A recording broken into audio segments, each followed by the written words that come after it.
Bismillahirrahmanirrahim. Assalamualaikum warahmatullahi wabarakatuh. Bismillahi walhamdulillah wassalatu wassalamu ala rasulillah wala haula wala quwata illa billah amma ba'du.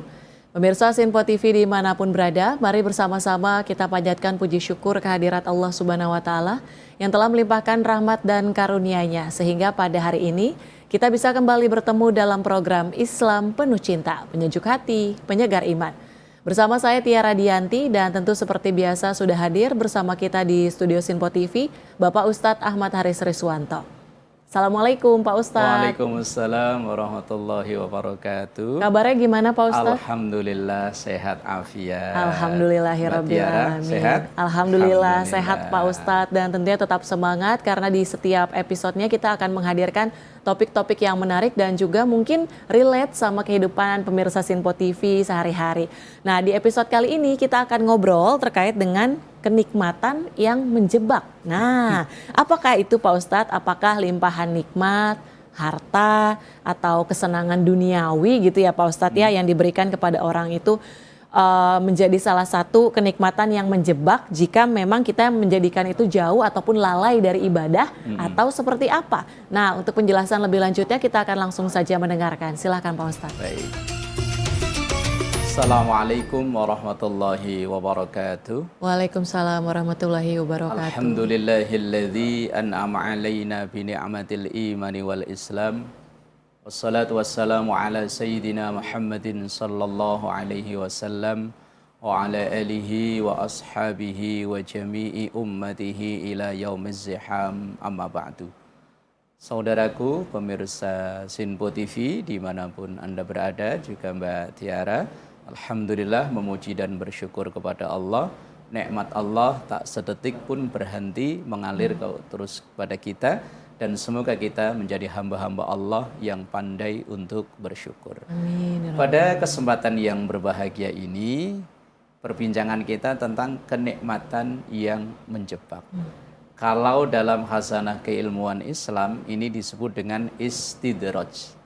Istidraj itu seseorang yang diberikan segala berbagai macam kemudahan, kenikmatan, tetapi dengan kemudahan dan kenikmatannya itu, dia justru menjadi hamba Allah yang lebih buruk. Baik buruk hubungannya dengan Tuhannya, dengan Allah, maupun hubungannya dengan sesama manusia. Ini yang disebut dengan istidraj. Kalau definisi yang bisa kita lihat adalah idza ra'aitallaha ta'ala yu'ti al-'abda minad dunya ma yuhibbu wa huwa muqimun 'ala ma'asihi fa innama dzalika minhu istidraj. Ini definisi yang disampaikan oleh Rasul sallallahu alaihi wasallam dalam hadis riwayat Ahmad. Idza ra'aitallaha ta'ala, ketika engkau melihat Allah Ta'ala yu'tunal 'abda, memberikan kepada seorang hamba minat dunya ma yuhibbu, kesenangan-kesenangan apa saja atau kemudahan-kemudahan apa saja di kehidupan keduniaannya, wa huwa muqimun ala ma'asihi, padahal orang tersebut terjerumus dalam gelimang kemaksiatannya, fa inna dzalika minhu istidraj. Inilah yang dikarenakan atau yang disebut dengan istidraj. Karunia yang diberikan oleh Allah berupa mungkin kesehatan, ilmu, harta yang berlimpah, kehidupan yang nyaman, tapi justru malah menjerumuskan atau menjebak orang tersebut ke dalam kemaksiatan. Ini definisi istidraj. Juga diperkuat dalam ayat Al-Quran, falamma nasu ma dzukkiru bihi fatahna alaihim abwaaba kulli syai'. Ketika seseorang itu lalai dari Tuhannya, lalai menjaga hubungan baik dengan sesama manusianya, ma dzukkiru bi fatahna alaihim abwaaba kulli syai', justru maka akan kami bukakan segala kemudahan dalam urusan kehidupannya. Inilah yang dicontohkan dalam sejarah. Kita bisa melihat Fir'aun misalnya. Fir'aun, mungkin yang dimiliki oleh Fir'aun itu sesuatu yang pengen dimiliki oleh mayoritas umat manusia.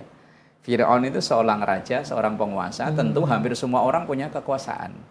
Fir'aun itu punya pengikut yang banyak, jauh lebih banyak dari pengikutnya Nabi Musa. Lah orang sekarang kadang sampai melakukan hal-hal yang di luar batasan moral, itu ya supaya pengikutnya banyak. Bahkan saya pernah melihat satu tulisan, demi viral melupakan atau merelakan hilangnya moral. Nah, Fir'aun itu memiliki pengikut yang luar biasa. Fir'aun memiliki kekayaan yang luar biasa. Wong raja tentu kaya raya. Tetapi segala kemudahan, segala fasilitas kenikmatan yang dimiliki oleh Fir'aun ini justru semakin menjauhkan dirinya Fir'aun itu dari Tuhannya. Sampai-sampai bahkan dalam kedurhakaannya yang luar biasa, sampai dia mengaku dirinya sebagai Tuhan. Ana rabbukumul a'la, saya Tuhanmu yang patut engkau sembah. Ini kenapa? Karena didasari Fir'aun punya segalanya. Nah, segala kenikmatan yang dikaruniakan oleh Allah kepada Fir'aun, tetapi dia kemaksiatannya luar biasa, inilah yang disebut dengan istidraj. Kemudian bisa kita contoh lagi, ada miliuner, seorang konglomerat kaya raya di zaman Nabi Musa juga, yaitu Qarun. Orang kaya yang sangat fenomenal. Sampai sekarang nih, kalau ada orang gali tanah, nemu emas, nemu apa, bilangnya harta karun. Harta Qarunnya itu. Padahal Qarun itu ditenggelamkan oleh Allah di bumi Mesir. Lah kok bisa sampai ke Indonesia, ini yang bawa siapa? Ini saking populernya Qarun sebagai orang kaya, sehingga ketika ada orang nemu harta bilangnya harta Qarun. Lah Qarun, atau kita nyebutnya Karun, ini kan orang yang diberikan kemudahan fasilitas berupa harta oleh Allah. Tapi dengan hartanya justru makin menjauh dari Tuhannya, menjauh dari sesama masyarakatnya. Ada contoh sama masih di zaman Nabi Musa, ada seorang yang punya keilmuan yang luar biasa, namanya Hamman.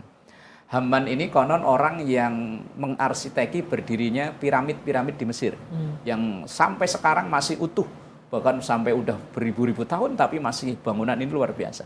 Arsiteknya itu konon namanya Hamman. Hamman ini justru dengan ilmu yang ia miliki makin durhaka kepada Allah Subhanahu wa Ta'ala. Maka kalau di kehidupan modern sekarang ini, ada dulu misalnya sebelum ia punya kuasa, ia baik dengan sesamanya, ibadahnya terjaga. Kok begitu punya kekuasaan, justru malah menjerumuskan dia. Ini namanya istidraj. Dulu misalnya orang itu ketika dalam kehidupan harta yang biasa-biasa saja. Tapi begitu usahanya maju, punya aset di mana-mana, kok dia malah makin jauh dari Tuhannya, makin jauh dari kehidupan masyarakatnya dengan tetangga kanan kiri, bahkan mungkin dengan teman juga lupa. Ini kalau peribahasa katanya kacang lupa kulitnya. Keadaan seperti ini yang disebut dengan istidraj atau kenikmatan yang menjebak. Ada orang yang misalnya dulu waktu akademiknya, kemampuan akademiknya masih biasa saja, dia orang yang baik, tapi begitu mungkin punya gelar akademik, punya keilmuan yang luar biasa, tetapi ada yang berubah dari dirinya, dengan Tuhannya makin jauh, dengan masyarakat kanan kiri makin jauh, maka inilah yang disebut dengan istidraj atau kenikmatan yang menjebak. Ada makalah dari seorang ulama namanya Ibnu Qayyim al-Jauzi. Beliau bilang begini, rubba mustadrajin bini amillahi alaihi wa huwa la ya'lam. Banyak orang yang diberi kenikmatan dan ia terjebak menjadi hamba yang lebih buruk dengan karunia-karunia Allah dan dia tidak menyadari itu. Rubba maghrurin bisa trilai alaihi wa huwa la ya'lam. Banyak orang yang keburukannya ditutup oleh Allah. Dikiranya Allah sayang kepada dia, padahal tidak. Banyak orang yang ketika kejahatannya tidak diketahui, justru malah makin menjadi-jadi jahatnya. Maka ketika ada seorang yang berbuat jahat, kok umpama ia curi ketangkep, umpama ia korupsi kok ketangkep, ini mungkin cara Allah untuk menghentikan kejahatannya itu. Lah dia melakukan pencurian, baik skala kecil, kalau skala besar mungkin orang nyebutnya korupsi, kok tidak ketahuan, dikhawatirkan akan makin menjadi. Lah, ketika keburukannya ini tidak diketahui oleh orang lain, kok malah nambah buruk. Ya ini juga dalam kategori istidraj. Warubba maftunin bisana innas, dan banyak orang mendapatkan fitnah dengan pujian dari manusia. Semakin dipuji semakin nyombong, semakin dipuji semakin nyombong. Dia ini juga sama, termasuk bagian dari istidraj. Kekayaan, keilmuan, pujian, kesehatan, ini semua sebetulnya karunia Allah, nikmat Allah. Tapi kalau tidak bisa menyikapinya, khawatirnya menjadi istidraj itu. Kenikmatan yang menjebak. Atau dalam bahasa lain, dalam ayat yang begitu masyhur, yang sering kita dengar, la in syakartum la azidannakum wa la in kafartum inna adzabi lasyadid. Kalau engkau bersyukur, maka nikmat itu makin dikuatkan oleh Allah, makin ditambahkan oleh Allah. Tapi wala in kafartum, nah istidraj itu pada dasarnya orang yang kufur nikmat. Diberi harta, diberi kesehatan, diberi keilmuan, diberikan kekuasaan, tapi dia semakin jauh dari Allah, ini pada dasarnya adalah kufur nikmat. Lah, wala in kafartum, kalau kalian mengingkari, inna adzabi lasyadid, bahwa sesungguhnya azabku, kata Allah Subhanahu wa taala, sangatlah pedih. Maka dari itu Mbak Tiara dan juga para pemirsa Sinpo TV, agar kenikmatan yang dikaruniakan oleh Allah kepada kita ini tidak berupa istidraj, seharusnya lah menjadi karomah atau menjadi barokah dan lain sebagainya, maka kita harus pandai-pandai menyikapi agar kenikmatan yang tak terhitung ini bukan istidraj jadinya. Nikmat yang diberikan oleh Allah ini, wa in ta'uddu ni'matallahi la tuhsuha. Kalau kita mau nyoba-nyoba ngitung, nggak mungkin bisa ngitung nikmat Allah. Kewajiban kita hanya mensyukuri agar nikmat ini bisa menjadi jalan kita menjadi hamba Allah. Tapi jangan sampai kebalikannya, justru malah dikufuri, diingkari, nikmatnya makin banyak, makin ingkar kok malah makin banyak. Khawatirnya terjebak dalam istidraj. Dan istidraj itu sekali lagi adalah kenikmatan yang menjebak. Betapa banyak orang yang mengira nikmat-nikmat dari Allah itu adalah karunia yang terbaik, padahal sebetulnya bisa jadi menjadi jebakan atau yang disebut dengan istidraj itu tadi. Insya Allah nanti dilanjut di segmen berikutnya. Wallahu a'lam bishawab. Baik, terima kasih Pak Ustadz dan pemirsa Sinpo TV. Tetaplah bersama kami. Usai jeda kami akan kembali di Islam Penuh Cinta, penyejuk hati, penyegar iman.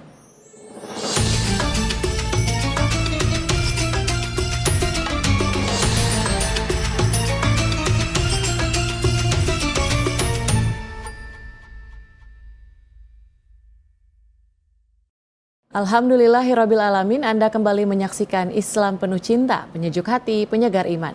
Masih bersama saya Tiara Dianti dan tentu bersama Bapak Ustadz Ahmad Haris Riswanto. Di mana di episode kali ini kita ngobrol terkait dengan kenikmatan yang menjebak atau istidraj.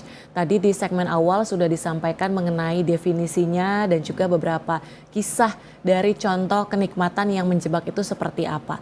Nah, ketika kita sudah mengetahui Pak Ustadz tadi berbagai kisah terkait dengan kenikmatan yang menjebak tadi, yang membuat manusia tertipu daya, lalu bagaimana caranya agar dari kenikmatan-kenikmatan yang kita peroleh itu tidak menjebak diri kita gitu, tidak malah menjadi bumerang bagi diri kita. Silahkan.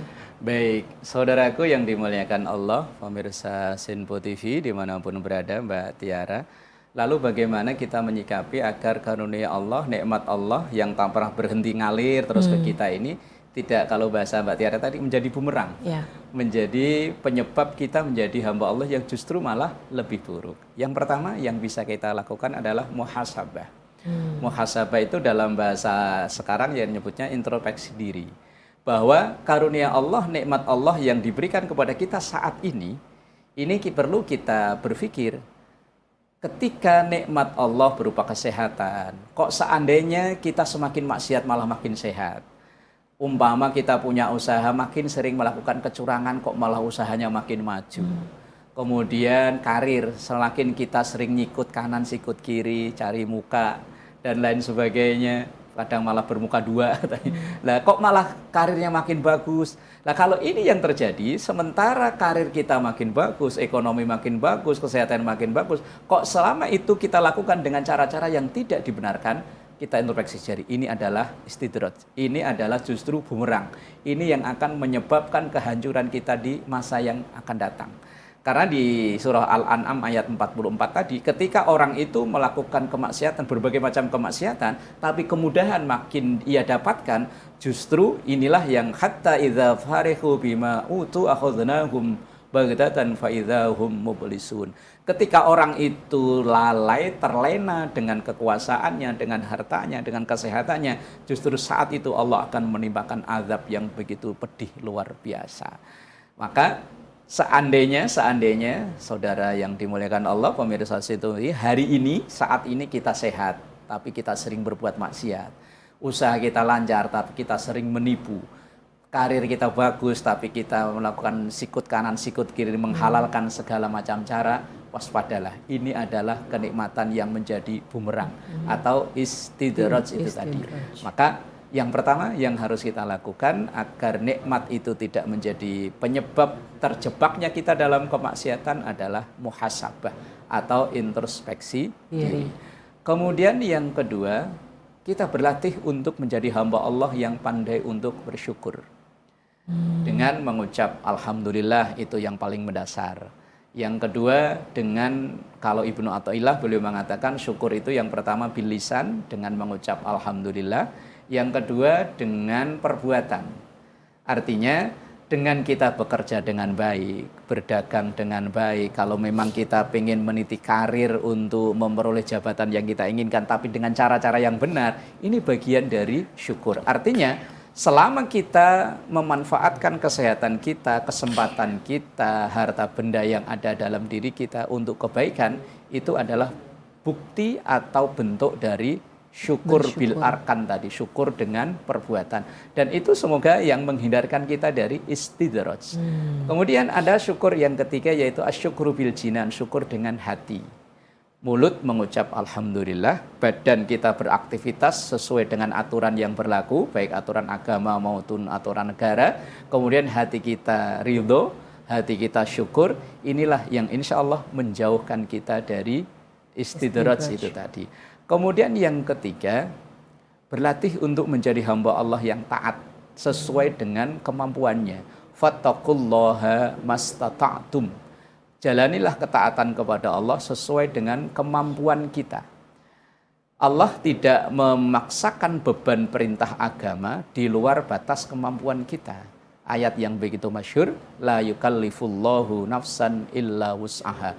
Allah tidak memberikan taklif, beban hukum kepada hambanya sesuai dengan tingkat kemampuannya. Maka dalam bahasa yang disampaikan oleh Rasul, fattaqullaha mastata'tum. Jalanilah ketaatan sesuai dengan kemampuan kita. Nah, sementara kita berlatih untuk menjadi hamba Allah yang taat. Taat itu artinya kita berbuat baik kepada hubungan kita kepada Allah dan juga kepada sesama manusia dengan semampu kita, sekuat tenaga kita. Ini semoga menjadi penyebab kita terhindar dari terjebak dengan nikmat Allah. Dan yang keempat yang bisa kita lakukan adalah memperbanyak istighfar, memohon ampun kepada Allah Subhanahu wa taala. Siapa tahu dari semua kenikmatan yang diberikan oleh Allah ini ada sikap kita yang salah dalam menyikapinya. Kita tidak tahu. Mungkin kita maksudnya sih tidak menyombong, tapi kadang orang menilai kita menjadi sombong. Mungkin kita sih tidak maksud untuk menjauhi seseorang, tapi kadang ada orang yang berperasaan merasa dijauhi. Nah, itulah yang kita istighfari, kita mohon ampun pada Allah Subhanahu wa taala. Siapa tahu dari karunia-karunia Allah yang diberikan oleh Allah kepada kita ini ada sikap kita yang keliru, ada tingkah laku kita yang keliru dalam menyikapi nikmat yang diberikan oleh Allah itu tadi. Karena tidak ada manusia di muka bumi ini yang tidak salah, yang tidak pernah keliru. Kullu bani Adam al-khatta'un. Setiap keturunan Nabi Adam pasti pernah melakukan kesalahan. Sesuatu yang sudah kita hati-hati saja. Kadang kita berbicara ini kita sudah hati-hati. Sudah kita atur, bahasa kita sesopan mungkin. Itu pun kadang masih ada orang yang tersinggung. Kita meniti karir dengan jalan yang baik, dengan cara-cara yang dibenarkan. Itu saja masih ada orang yang hasut. Ada orang yang iri hati.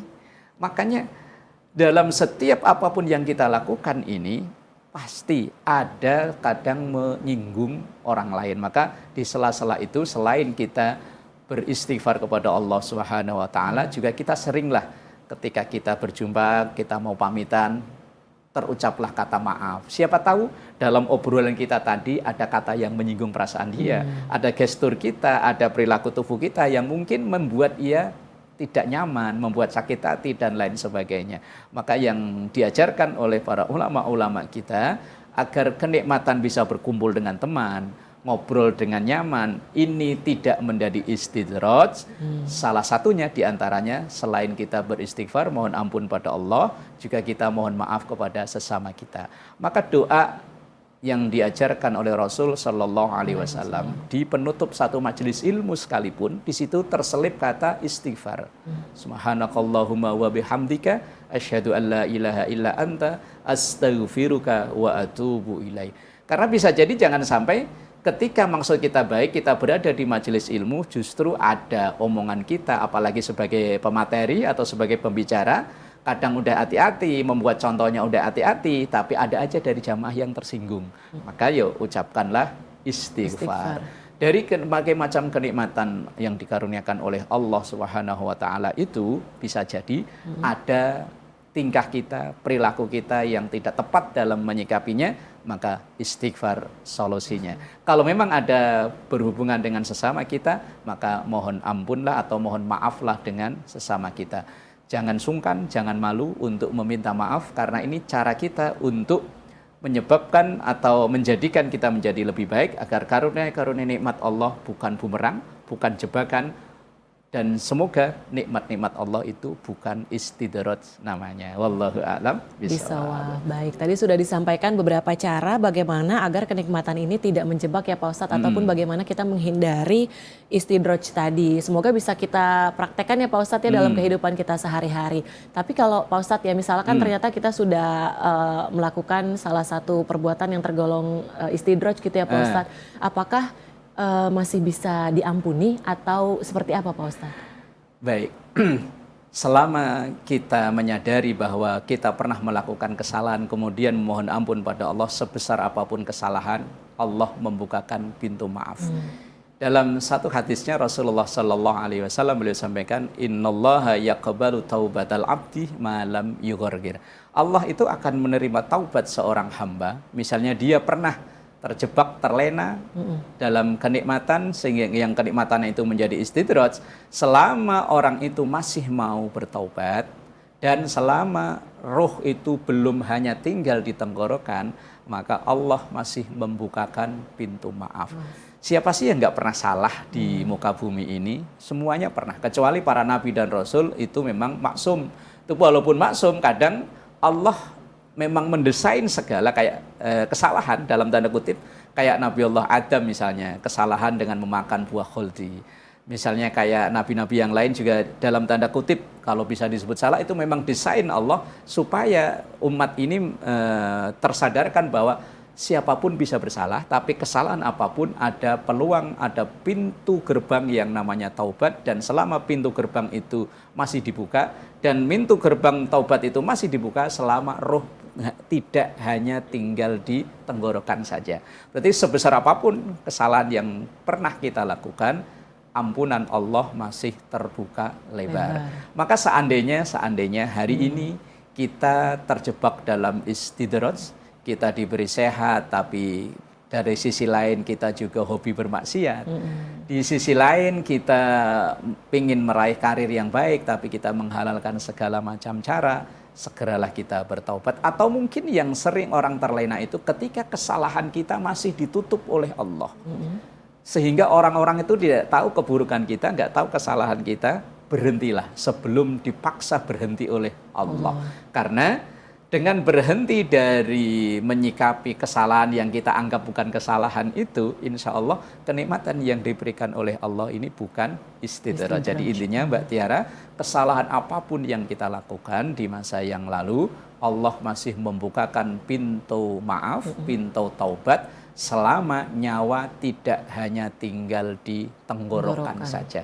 Selama masih nafas dengan baik, bisa beraktivitas dengan baik, sebesar apapun kesalahan, ampunan Allah masih terbuka lebar. Wallahu a'lam Bisawab. Baik, terima kasih Pak Ustadz dan juga terima kasih pemirsa Sinpo TV sudah menyaksikan Islam Penuh Cinta episode kali ini. Saya Tiara Dianti mewakili seluruh kerabat kerja yang bertugas pamit undur diri. Wassalamualaikum warahmatullahi wabarakatuh. Astaghfirullahaladzim laqal ma'bud ya dzal jalali wal ikram. Rabbana zalamna anfusana wa illam taghfir lana wa tarhamna lanakunanna minal khasirin. Sallallahu alaihi sayyidina Muhammad wa ala alihi wa sahbihi wa baraka wa sallam. Walhamdulillahi rabbil alamin. Wassalamualaikum warahmatullahi wabarakatuh. Waalaikumsalam warahmatullahi wabarakatuh.